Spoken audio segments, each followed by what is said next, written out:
Basic formula अगर हमने आपको अंडरस्टैंडिंग थी कि पावर का जो जनरल फार्मूला अगर आपको याद हो तो हम बेसिक फॉर्म के अंदर क्या ले रहे थे, W ओवर T से रिलेटेड करते हैं। और अगर आपको थोड़ा बहुत अगर इसका याद भी हो कि W इज इक्वल टू हमने इसको रिलेट किया था Q डेल्टा V से भी, शायद अगर आपको याद हो W इज इक्वल टू याद होगा Q डेल्टा V से, तो in terms of the energy की फॉर्म में भी रिलेट कर सकते हैं। तो मैं यहाँ पे इसको इस फॉर्मेट में लिखने लगा हूं, हमारा एंड पे रिजल्ट से कंसर्न होगा। और अब आपको पता लग गया होगा कि P इज इक्वल टू, ये आपके पास V एज इट इज आ गया और Q ओवर T किसके बराबर होता है, करंट के। तो ये अब आपके पास रिलेशन, तो फर्स्ट ऑफ ऑल आपके पास जो रिलेशन पहला पावर का आता है P is equal to V into I का आता है, ये पहला रिलेशन अब आपने याद रखना है। दूसरा आपके पास ये तो हो गया ना नंबर वन। सेकंड आपने जो याद रखना है, अब सिंस आपको पता है कि V is equal to as you know V is equal to किसके बराबर है, आई आर के। पुट करें तो फॉर्मूला क्या बन जाता है, आई स्क्वायर आर के। ले जी दूसरा रिलेशन, ये फार्मूला नॉर्मली यूज किया जाता है कि जब हम सर्किट कौन सी बात करते हैं, सीरीज में बल्ब मतलब के कोई डिवाइसेस वगैरह हम यूज करते हैं तो उनमें ये टर्मिनोलॉजी यूज की जाती है। सीरीज के लिए पावर का ये रिलेशन यूज होता है और सीरीज में करंट सेम रहता है। और P और R के दरमियान आपसे अगर कभी ग्राफ या कुछ इस तरह की फॉर्मेशन पूछ ली जाए तो वो आपके पास ये बनेगा पावर डिसिपेशन और इसके दरमियान में। थर्ड अगर हम बात करें तो एज यू नो हम बात करते हैं कि I इज इक्वल टू किसके बराबर होता है, Ohm's law V over R। ले जी यही फार्मूला बताएं क्या बनेगा, ये आ जाएगा P V आपके पास एज इट इज आ जाएगा और इसी के अकॉर्डिंग टू I की वैल्यू पुट करेंगे तो टोटल बन जाएगा V स्क्वायर ओवर R। ले जी ये हो गया आपके पास थर्ड वाला रिलेशन। अब ये ख्याल रखना है कितने बन गए, 3 रिलेशंस हैं आपके पास। एक जनरल रिलेशन है product of the voltage and current gives you the power, और दूसरा आई स्क्वायर आर, और थर्ड वाला क्या आ जाएगा, वी स्क्वायर ओवर आर। और इसमें आर के साथ जो रिलेशन है इनवर्स है। जाहिर बात है कि आर और पी के दरमियान जो अगर ग्राफ पूछ लिया जाए पैरेलल फॉर्मेशन के अंदर तो ये बनेगा। सो इससे क्लैरिटी हुई, सीरीज के लिए ये बन गया और जब पैरेलल कॉम्बिनेशंस हो जाएं तो आप उसके लिए ये टर्मिनोलॉजी यूज कर रहे होते हैं। अब आपने एक बात का ख्याल रखना है, मेन फार्मूला आपके पास ये यूज होता है। हमारे जितने घरों के अंदर जो अप्लायंसेस वगैरह चल रही होती हैं वो एक्चुअली वो क्या है, वो किस पे काम करते हैं, वो पैरेलल कॉम्बिनेशन होता है। और इसी तरह जितनी भी हम ये वैसे कह सकते हैं कि डिवाइसेस वगैरह मैन्युफैक्चर वगैरह हो लाइक वो इन्हीं टर्मिनोलॉजीज का इस्तेमाल कर रही होती हैं। तो लिहाजा जब भी बात आएगी पावर की या कुछ इस तरह, अगर उसने वर्ड सीरीज का यूज नहीं किया तो इन जनरल आपने यही रिलेशन को आपने प्रॉपर सिंपल यही यूज करना है।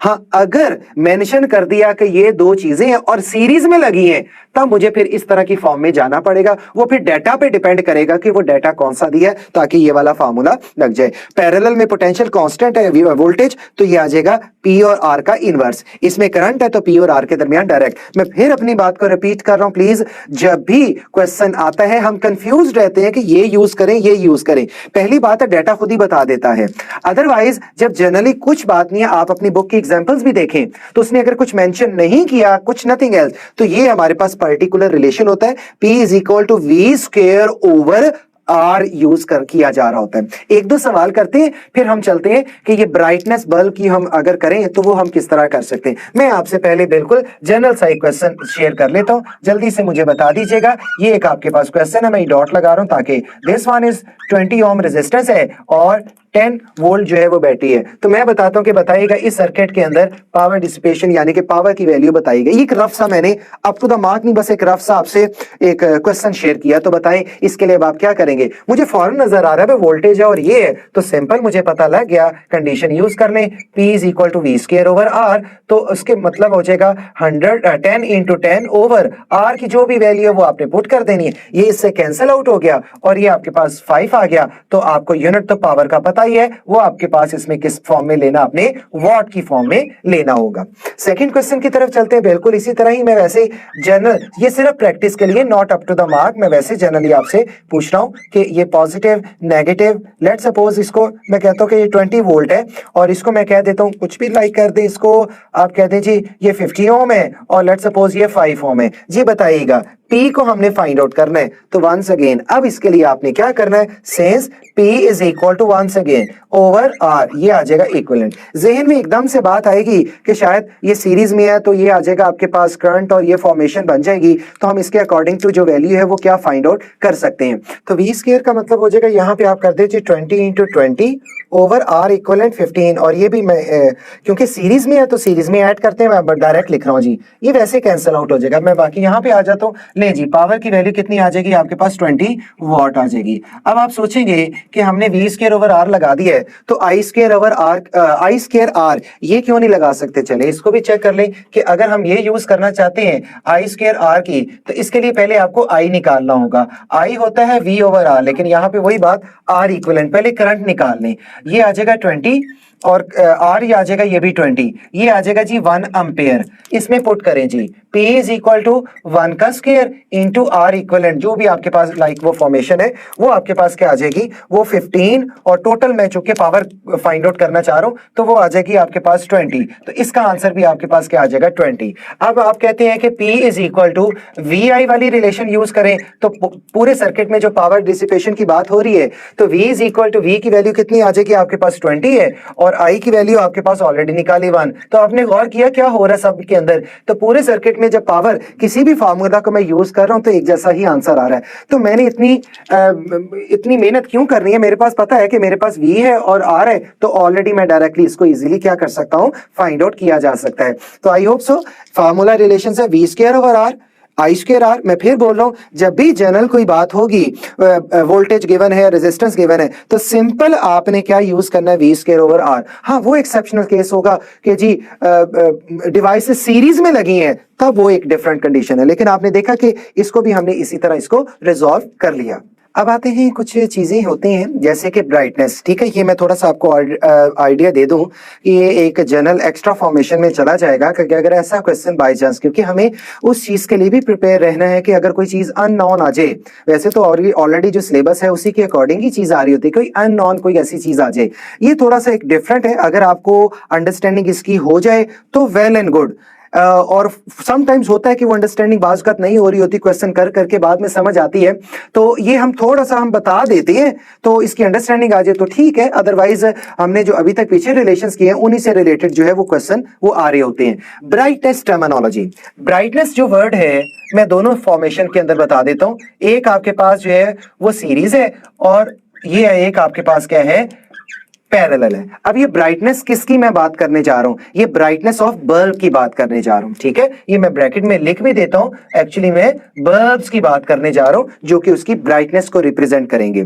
ठीक होगी बात ये। अब इस बात का आपने बड़ा सिंपल एक तरीका बस याद रखना है, कोई इसमें आर के साथ इनवर्स है, डायरेक्ट है, इसमें इतनी लंबी चौड़ी सिचुएशन में जाने की जरूरत नहीं है, और हमारा सिलेबस भी इतनी लेंथी फॉर्मेशन के अंदर बता नहीं रहा होता है, बस इसमें याद रखिएगा, ठीक है। ये देखिए मैं एग्जांपल देता हूं, हमारे पास दो बल्ब है, ठीक है, एक 40 वॉट का, इसको आप B1 कह दें, और दूसरा बल्ब जो है वो एक सपोज 100 वॉट का है, इधर भी वही ले लें। जब इन दोनों बल्ब्स को हमने पहले सीरीज में लगाया और दूसरी बार हमने किस में लगा दिया, पैरेलल, तो बात उसमें सिंपल आनी है कि बताना ये है कि सीरीज में ब्राइटनेस किसकी ज्यादा है और पैरेलल में ब्राइटनेस किसकी ज्यादा, that would be enough for us. ये अब आपने याद रखना है कि सीरीज कंडीशन के अकॉर्डिंग टू और पैरेलल कंडीशन के अकॉर्डिंग टू क्या बताएंगे। देखें इसको बड़े आसान तरीके से बस इतना समझें कि हमारे घरों के अंदर अप्लायंसेस लगी होती हैं, बल्ब वगैरह लगे होते हैं, और उसके अंदर याद रखिएगा ये बल्ब वो बात हो रही जिनमें फिलामेंट होता है। अब मुझे कहा जाता है कि फॉर एग्जाम्पल हम अपने घर के लिए एक बल्ब लेकर आते हैं 100 वॉट का और एक लेकर आते हैं 500 वॉट का। बड़ी सिंपल बात है, एक है 100 वॉट और एक है 500 वॉट का। हम क्या सोच के लेकर आते हैं, यही सोच के लाते हैं कि 500 वॉट का बल्ब मैं अगर लेकर आऊं तो ज्यादा रोशनी करेगा, जबकि 100 जो है वो उससे कम करेगा। तो आपने ये याद रखना है क्या, अब जरा गौर कीजिएगा, इसका मतलब है कि पावर अगर ज्यादा हो, ये मैं बात किसकी कर रहा हूं, पैरेलल की, पावर या वोल्टेज, पावर ज्यादा तो याद रखिएगा ब्राइटनेस भी ज्यादा होगी। मैं फिर बोल रहा हूं, पैरेलल हमारे घरों में जो बल्ब्स वगैरह लगे होते हैं, जिसके ले जी 100 वाट का बल्ब लेकर आए जी, 500 का लेके आए, 1000 का लेके आए, ये किस वर्ड से हम बोल रहे होते हैं भाई? जिसके वाट ज्यादा होंगे पावर, इसका मतलब है वो ब्राइटनेस भी ज्यादा देगा। तो बस सिंपल ये याद रखें, मुझे पता चल गया कि पैरेलल कॉम्बिनेशन में जिसके वॉट ज्यादा उसकी ब्राइटनेस भी ज्यादा होगी। बस ये हमारे लिए बहुत इनफ है कि इसको बताना। सीरीज में चूंकि हमारे घरों में सीरीज फॉर्मेशन यूज नहीं होती। सीरीज का मतलब है कि एक ही लाइन के अंदर बल्ब को जो है वो अटैच कर देना, लाइक ये फॉर्म के अंदर ये कंडीशन बता रही होती है। इसमें जाहिर बात है करंट की वैल्यू क्या होती है, वो सेम होती है। एक भी अगर फ्यूज हुआ तो सारे उड़ जाते हैं। इस वजह से घर में ये जितने भी हैं ये पैरेलल कॉम्बिनेशंस होते हैं। अब आई होप सो एक वर्ड बस याद रखें, पैरेलल कॉम्बिनेशन में जिसके वॉट पावर ज्यादा, ब्राइटनेस क्या होनी है भाई? उसकी ज्यादा होनी है, बात खत्म। इधर आ जाए, इसका बस वो अलग है, इसमें पावर ज्यादा लेकिन ब्राइटनेस क्या हो जाएगी? कम हो जाएगी। कोई इतने लंबे चौड़े सिचुएशन में जाने की जरूरत नहीं है फिलहाल कि जी बताओ जी उसका रेजिस्टेंस ये है तो उसका क्या होगा, वो क्या होगा, दिस एंड दैट, कुछ भी हो जाए। ठीक होगी बात ये? तो आई होप सो इसको आपने बताया, मेंशन कर दिया हमने। अब मैं आपसे एक सिंपल क्वेश्चन पूछ लेता हूं, ठीक है? एक आपके पास 20 वॉट बल्ब है, ठीक है, एक 40 वॉट बल्ब है, एंड ठीक है कोई भी कर ले, लेट सपोज 70 वॉट बल्ब कर ले, कनेक्टेड, क्वेश्चन ही है ये, कनेक्टेड इन, ऐसे कह दो, सीरीज, ठीक है, विच, ऐसे कर ले, विच बल्ब विल, ठीक है, कुछ भी कर, लाइक ग्लो कह दे चले, विच ग्लो मोर, कोई मैं ग्रामेटिकल टर्म वैसे नहीं, मैं वैसे जनरल बात की है। तीन आपके पास बल्ब है। अब आपको आइडिया जरूर हो गया होगा, कोई इसमें रेजिस्टेंस के साथ नथिंग, प्लीज ख्याल रखिएगा। 20 वॉट, 40 वॉट, 70 वॉट कनेक्ट किया है, किसमें? सीरीज में कनेक्ट कर दिया। बताइएगा विच बल्ब, यानी कि किसकी ब्राइटनेस जो है वो ज्यादा होगी। आई होप सो आपको क्लियर हो गया कि सीरीज में जरा उलट हिसाब होता है इसके, जिसकी वॉटेज पावर ज्यादा उसकी ब्राइटनेस कम। तो बहरहाल इसमें आपके पास जो आंसर आ जाएगा वो आपके पास क्या आ जाएगा? आंसर इज द 20 वॉट जो है वो आंसर आपके पास आएगा। तो लिहाजा सीरीज अगर पैरेलल की बात की जाती तो बताओ ब्राइटनेस किसकी ज्यादा है? तो आपने सिंपल कहना था जी ये जी जो 70 वॉट बल्ब है इसकी ब्राइटनेस जो है वो ज्यादा है। आई होप सो ये फॉर्मेशन आपको लाजमी पता होनी चाहिए कि ये आपके पास फॉर्म क्या होगी और किस तरह होगी। ठीक हो गया बात ये? अब एक क्वेश्चन, अब मैं वर्बली बोल रहा हूं, प्लीज उसको जरा आपने देख लीजिएगा कि ये फॉर एग्जांपल 3 बल्ब हम लगाते हैं पैरेलल फॉर्म के अंदर। ये बल्ब में वैसे जनरल ये आपके पास है, ये 3 बल्ब है, ठीक है, इस तरह हम मेंशन कर दें जी। ये फॉर एग्जांपल ये 20 वॉट है, ये 60 वॉट है, और इसको आप सपोज कर लें 80 वॉट है। ठीक होगी बात ये?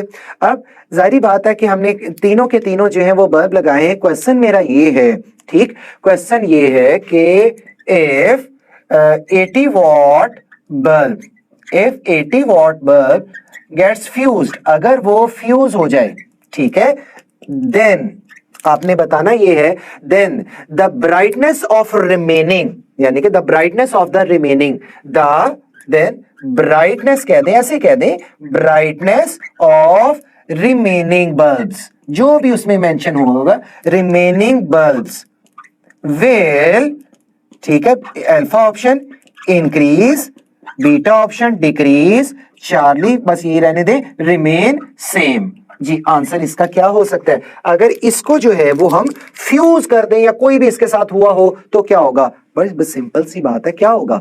इससे ये होगा कि घर में अगर जितनी भी अगर पंखा लगा है, ट्यूबलाइट लगी है, आप सोचें एक पंखा अगर जल जाता है क्या साथ ट्यूबलाइट भी बंद हो जाएगी? कभी भी नहीं। क्या ट्यूबलाइट ज्यादा ग्लो करने लग जाएगी? नो वे।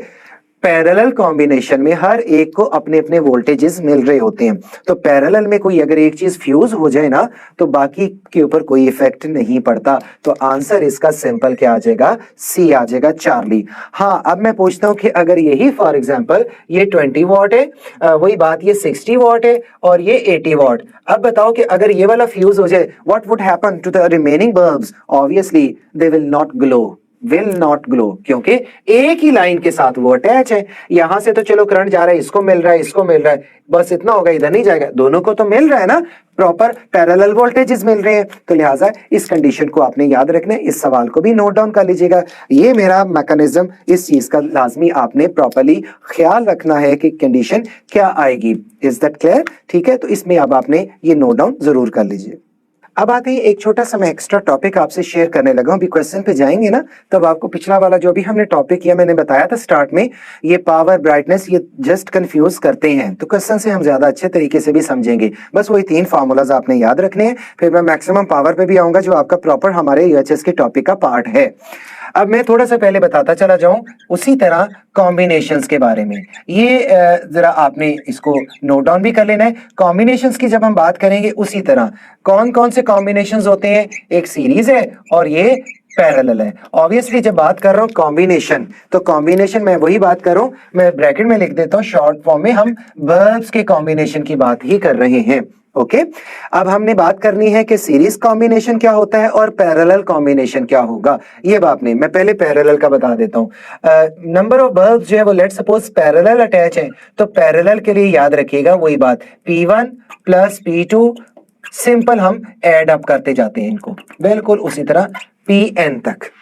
और सीरीज कॉम्बिनेशन, चूंकि मैं इसमें बहुत ज्यादा एक्सप्लेनेशन नहीं इसकी रिक्वायर्ड है, थोड़ा सा हमारे पास ये पॉइंट एक्स्ट्रा है, और सीरीज बल्ब आ जाए, ये P स्टैंड्स फॉर पावर है और इसका इक्विवेलेंट ये हम S लिख रहा हूं, समझ जाइएगा please, 1/P1 plus 1/P2 up to so on 1/Pn आ जाएगा। ये आपने देखा क्या हुआ, ये उलट है किसके, रेजिस्टर्स के कॉम्बिनेशन की। अब मैं शॉर्ट टर्म में अगर आपको बताऊं ना, तो याद रखिएगा कि हमारे कॉम्बिनेशंस जो होते हैं ना, वो याद रखिएगा, बिल्कुल मैं वैसे बता देता हूं, ये इंडक्टर है, ये रेजिस्टर है, ठीक है। इसी तरह स्प्रिंग ले लें, स्प्रिंग के कॉम्बिनेशन, कैपेसिटेंस के कॉम्बिनेशन और बल्ब्स के कॉम्बिनेशन, याद रखिएगा इन सब के रिलेशन एक जैसे होते हैं। स्प्रिंग, कैपेसिटर और बल्ब, उनका पैरेलल्स का ये फार्मूला है और सीरीज का ये है, जबकि रेजिस्टर और इंडक्टर के कॉम्बिनेशन का ये सीरीज होता है और ये पैरेलल होता है। आई होप सो मेरी वर्ड्स को आपने अंडरस्टैंड किया होगा। स्प्रिंग के कॉम्बिनेशन चैप्टर आपने 7 में यानी कि ऑसिलेशन में पढ़ा होगा, स्प्रिंग को कंबाइन करना, बिल्कुल उसी तरह बल्ब के भी वही फार्मूलाज है, कैपेसिटर्स वगैरह के भी वही, बार कैपेसिटर तो है नहीं, अब इंडक्टर ये आपका नहीं है टॉपिक, लेकिन रेजिस्टर के कॉम्बिनेशन उसी तरह ही, फार्मूला सेम है, बिल्कुल उसी तरह बात यहां पे भी करनी है। For n number of bulbs, bulb जब n हो जाए तो बताइएगा क्या बनेगा इसका इक्विवेलेंट, P ओवर वही फार्मूला याद होगा रेजिस्टर वाला Pn। और इसी तरह फॉर n बल्ब्स, एन मैं शॉर्ट वर्ड्स में लिख रहा हूं, ये जरा देख लीजिएगा प्लीज, पैरेलल वही उसी तरह ही आ जाएगा, लेकिन आ जाएगा n इंटू पी, कोई चेंज नहीं है, लेकिन सिर्फ रिवर्स कर दे रेजिस्टर्स के कॉम्बिनेशन को, उसी तरह ये फार्मूलाज आपके बन जाते हैं। क्वेश्चन हम थोड़ी देर बाद करेंगे, आपने कॉम्बिनेशन को प्लीज आपने इसको याद रखना है कि हमने कॉम्बिनेशन किस फॉर्मेट के ऊपर यहाँ पे किए। तो these are the combination of the bulbs, ये आपके पास फॉर्मेशन होगी, ठीक होगी बात ये। अब हम एक टॉपिक अपना पहले कंप्लीट कर लें, फिर हम डिफरेंट क्वेश्चंस की तरफ चले जाएंगे। अब आते हैं जो आपका प्योरली ओरिजिनल यूएचएस का टॉपिक है, वो आपके पास ये फार्मूला है मैक्सिमम, ये भी उसी में आ जाता है पावर आउटपुट के, मैक्सिमम पावर आउटपुट के, ठीक है। ले जी 3 रिलेशंस आपने याद रखने, P इज इक्वल टू, मैं दोबारा यहां पे मेंशन कर दूं, क्या लिखा, P is equal to VI, एक दूसरा क्या होता है I square R, third one क्या है V स्क्वायर ओवर R। मैं फिर बोल रहा हूं, जब कुछ नहीं दिया जाएगा पावर वगैरह फाइंड, तो हमने प्रेफरेंस इसी फॉर्मूले को देनी होती है। तमाम हमारे घरों में डिवाइसेस मैन्युफैक्चरिंग जो होती है वो एक्चुअली इसी को देख के रिलेट की जा रही होती है। Any how power dissipation of circuit जो होता है वो कब होता है, इसकी हमने ना प्रूफ पे तो जाना नहीं है, एंटी टेस्ट का प्रूफ से कोई लिंक नहीं है। एक और रिलेशन है, मैक्सिमम पावर आउटपुट सिर्फ तभी होती है जब एक्सटर्नल रेजिस्टर जो सर्किट में लगा है बराबर हो जाए किसके, बैटरी के अपने यानी कि इंटरनल के। तो पूरा कैलकुलेट आप प्रूफ अगर देखना है तो बुक से देख सकते हैं, लेकिन हमारा सिर्फ कंसर्न इससे होगा, इसका फार्मूला सारा प्रूफ ई स्क्वायर ईएमएफ का स्क्वायर ओवर क्या आ जाएगा 4 आ जाएगा, और साथ इसको रिलेट कर दें आर के साथ। ठीक होगी बात ये भी फॉर्मेशन, या P is equal to E square over 4R कर दें। तो ये भी आपने रिलेशन एक जो है वो याद रखनी है, ये इसका रिलेशन मैक्सिमम पावर आउटपुट का, ये वाला जब भी अब लफ्ज आ जाए मैक्सिमम पावर आउटपुट का सर्किट बताइए, फौरन माइंड क्लिक करने जाना चाहिए कि ये इससे रिलेटेड है। सिंपल टर्मिनोलॉजीज में आ जाएगा तो वो आपके पास ये वाली रिलेशन आ जाएगी। Is that clear? ठीक है, तो हमने ये फार्मूलाज अभी हम न्यूमेरिकल की तरफ थोड़ी देर में जाएंगे।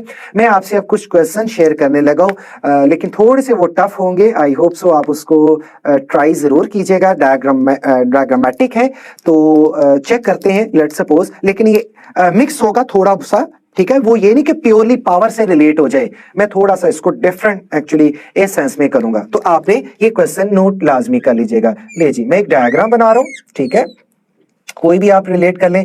फॉर एग्जाम्पल ये एक बल्ब है, फिलामेंट बल्ब है, फिलामेंट, ठीक है, पॉजिटिव नेगेटिव, ओके। एक बल्ब और ले लें आप, और एक बल्ब और ले लें आप, ठीक है। ये बल्ब्स मैंने मेंशन कर दिए। इन तमाम के फिलामेंट की रेजिस्टेंस R मैंने लगाई है, ठीक होगी बात, R लगाई है मैंने। और चलें यहां पे आप ना एक एम मीटर लगा लें। ये एम मीटर हमेशा सीरीज में ही लगता है, जो भी आपके पास सर्किट है बैटरी वगैरह के सीरीज में लगता है, और वोल्ट मीटर हमेशा डिवाइस के पैरेलल लगता है। ये है आपके पास, ये मैंने R लिखा, समझ आएगा। ये अब जो भी पावर थी व्हाटएवर, मैं उससे कंसर्न नहीं। मेरा सवाल ये है, ये फिलामेंट बल्ब है जिनकी अपनी रेजिस्टेंस सबकी क्या है, एक जैसी है। क्वेश्चन क्या है, ठीक है, इसको चले आप कह दें B1 कह दें, इसको B2 कह दें, और इसको B3 कह दें। क्वेश्चन है, इफ B3 गेट्स, ये बहुत इंपॉर्टेंट क्वेश्चन है, गेट्स फ्यूज, अगर B3 जो है वो फ्यूज हो जाए, देन एम मीटर रीडिंग क्या होता है आपको पता है, करंट को मेजर कर रहा होता है। एम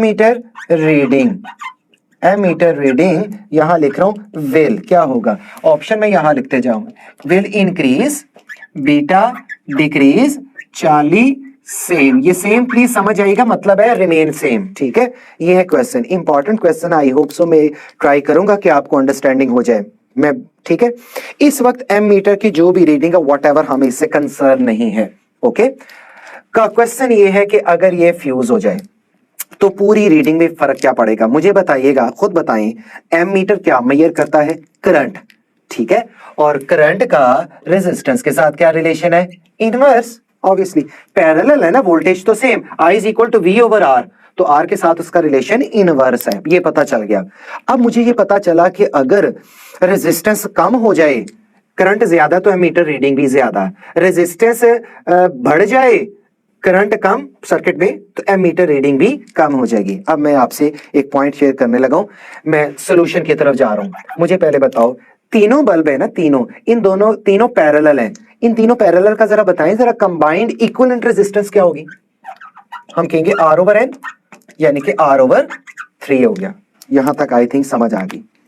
तीनों हैं, पैरेलल में लगे हैं, इनकी रेजिस्टेंस क्या होगी, R/3। मैंने अब क्या किया, एक को फ्यूज कर दिया, खत्म। कितने रह गए, 2। इनका इक्विवेलेंट बताना जरा, दो वालों का भी वही फार्मूला तो यही लगेगा। 2 रह गए हैं, हर एक रेजिस्टेंस R है, और N होता है जितने नंबर्स होते हैं, 2 लगा दिया। अब आप खुद डिसाइड करो कि जब बल्ब फ्यूज नहीं था, या ये बल्ब फ्यूज नहीं था, पूरे सर्किट में बल्ब, इनकी रेजिस्टेंस कितनी आ रही थी, R/3। एक को फ्यूज कर दिया, 2 रह गए, रेजिस्टेंस कितनी आई, R/2। ले जी, अब प्लीज जरा खुद डिसाइड करें, 1/3 यानी कि R/3 वैल्यू ज्यादा होती है या R/2 वैल्यू ज्यादा होती है, ये आपने डिसाइड करना है। जाहिर बात है, इसकी डिनोमिनेटर में जितनी वैल्यू बढ़ती जाएगी, ओवरऑल उतनी कम होती जाएगी। 2 हो गया, यानी कि अगर देखें तो मैं अगर वैसे शो करूं तो 1/3 आ रहा है, और ये आ रहा है 1/2। तो जाहिर बात है, पहले रेजिस्टेंस 1/3 थी, अब कितनी हो गई, 1/2। तो ज्यादा हुई या कम हुई, ऑब्वियसली ज्यादा हुई है। तो रेजिस्टेंस ओवरऑल एक के फ्यूज होने से रेजिस्टेंस इसकी निस्बत बढ़ गया। तो रेजिस्टेंस अगर बढ़ जाएगा तो करंट क्या होगा, कम होगा। अगर करंट कम हो गया तो एम मीटर रीडिंग भी कम हो जाएगी। तो करेक्ट आंसर आपके पास क्या आएगा, बीटा इसका आंसर आएगा, वो आपके पास आएगा डिक्रीज इसका कम हो जाएगा तो वो डिक्रीज की फॉर्म में आ जाएगा। ये एक इंपॉर्टेंट क्वेश्चन था, लिहाजा इसका भी अब आपने ख्याल रखना है। ठीक है, एक क्वेश्चन और थोड़ा सा डिफरेंट है, आई होप सो आप, मैं ट्राई करूंगा कि आपको क्लैरिटी हो जाए उससे। ये थोड़ा सा डिफरेंट क्वेश्चन मैं आपसे शेयर कर रहा हूँ। ये आपके पास रेजिस्टर है, 2 रेजिस्टर लगे हुए हैं। ले जी, ये है 5 ओम और यहाँ पे आप एमीटर लगा दें, इसको A1 कह दें। ये है 10 ओम, ठीक है, और यहाँ पे आप इसको A2 एमीटर है। ओके, ये आपके पास फॉर्मेशन इसकी यहाँ पे बन गई। अब ना मैं करने क्या लगाऊं, ये यहाँ पे वोल्ट मीटर V1 और यहाँ पे भी इसका भी वोल्ट मीटर। मुश्किल सवाल है थोड़ा, लेकिन अंडरस्टैंडिंग जब होगी बहुत आसान लगेगा। ये मैं सिर्फ 2 ऑप्शन दूंगा, आपने मुझे इसमें 2 में सिर्फ आंसर बताना होगा कि कौन सा करेक्ट है। ए ऑप्शन कर दो, A1 जैसे बैट स्विच क्लोज वगैरह किया, A1 is equal to A2 comma V1 volt greater than V2। बीटा चलो एक और ले लो, A1 is equal to A2 और V1 less than V2, that will be enough. 4 option होंगे, इसमें भी लिखा आएगा ग्रेटर देन इक्वल टू। पहला मैं थोड़ा सा बता दूं आपको, प्लीज ख्याल रखिएगा। यहां से करंट फ्लो किया, एम मीटर जो होते हैं वो सीरीज में लगे होते हैं। ये सीरीज में जितना भी करंट आया मेजर कर लिया, यहाँ गया डिवाइड हुआ जो भी हुआ, लेकिन एंड पे फिर उतना ही बाहर आएगा। तो मतलब ये कंफर्म हो गया, एम मीटर सीरीज में लगे हैं तो एम मीटर रीडिंग वैसे ही शो करेगा। देखो ना, जितना एंटर हुआ कर करा के उतना ही वो आ गया, क्योंकि आइडियलाइज केस है। तो यहाँ पे मैं कहूंगा कि A1 is equal to A2, ये रिलेशन ठीक है। इन दोनों में से चूज करना है। अब मसला ये आया है कि वोल्ट मीटर की रीडिंग ज्यादा होगी या इसकी होगी। इसको ना मैं एक बड़ी बेसिक एग्जांपल से आपको समझाता हूं। देखिए, ये अगर फॉर एग्जांपल मैं इसको इस तरह कर देता हूं, ये जरा समझिएगा। ये एक पाइप है, यहां से ना वाटर फ्लो कर रहा है, यहां से वाटर फ्लो कर रहा है, करते करते करते। अच्छा, इधर थोड़ी सी हर्डल्स है, इधर थोड़ी सी हर्डल्स हैं। खुद जरा सोच के बताओ, जब इधर हर्डल आ जाएगी, चलो पानी यहां से थोड़ा बहुत गुजरेगा तो सही, तो ज्यादा यहां से गुजरेगा या यहां से? तो पानी जो है वो ज्यादा फ्लो उसका यहां से होगा, क्योंकि वहां पे हर्डल है। तो उसने यहां तो जाएगा, चलो गुजर भी रहा है, लेकिन कम क्वांटिटी में। लेकिन यहां हर्डल नहीं है या कम हर्डल है, तो ज्यादा यहां से गुजर जाएगा। मेरा ये पॉइंट जरा समझिएगा, क्योंकि ऐसे सवाल पॉसिबल जो होते हैं वो आपको पता होने चाहिए। देखें, यहां से करंट गया, आई आ रहा है। अब आप थोड़ा जरा अंडरस्टैंड कीजिए प्लीज।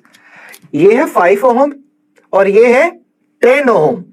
मुझे खुद बताओ, 5 ओम से करंट जो है और 10 ओम का करंट है, ज्यादा करंट के फ्लो में कौन सा रेजिस्टर हर्डल बनेगा?